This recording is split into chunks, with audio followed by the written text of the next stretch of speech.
নির্বাচন চাওয়াকে বিএনপির দোষ হিসেবে দেখা হচ্ছে। আদতে প্রধান উপদেষ্টা নিজেই চান না দেশে নির্বাচন হোক, বলেছেন বিএনপি স্থায়ী কমিটির সদস্য মির্জা আব্বাস।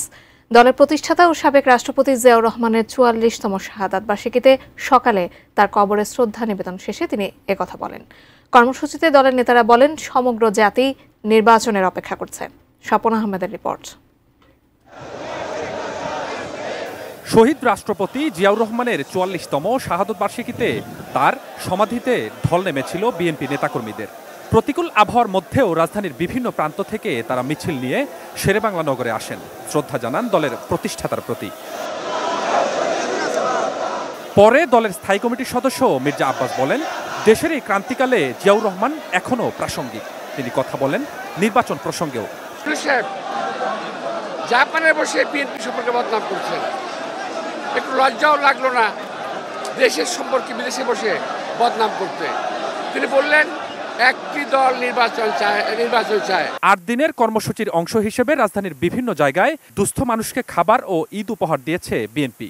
গুলশান ২ ডিএনসিসি মার্কেটের সামনে এই কর্মসূচিতে দলটির স্থায়ী কমিটির সদস্য ডক্টর খন্দকার মোশাররফ হোসেন বলেন, স্বৈরাচার বিদায় হলেও এখনো গণতন্ত্র আসেনি। আজকে গণতন্ত্র হুমকির সামনে। আজকের বাংলাদেশের মানুষ স্বৈরাচারকে পতন ঘটিয়েছে, কিন্তু এখনো গণতন্ত্র পূর্ণ প্রতিষ্ঠা করতে পারে নাই। এই সরকার বলেছে যে জনগণের অধিকার ফিরিয়ে দেবে, তাদের প্রধান দায়িত্ব জনগণের অধিকারের মধ্যে ভোটের অধিকার প্রদান। খামারবাড়িতে এরকম আয়োজনে স্থায়ী কমিটির আরেক সদস্য সালাউদ্দিন আহমেদ বলেন, জিয়াউর রহমানকে হারানোর শোককে শক্তিতে পরিণত করতে হবে। সমগ্র জাতি একটি সুষ্ঠু সুন্দর নিরপেক্ষ নির্বাচনের জন্য অপেক্ষমান, এটা ওনার বোঝা উচিত এবং খুব শীঘ্রই একটি সুনির্দিষ্ট রোডম্যাপ প্রদান করবেন নির্বাচনের মধ্যে, আগামী ডিসেম্বরের মধ্যে জাতীয় সংসদ নির্বাচন অনুষ্ঠানের লক্ষ্যে।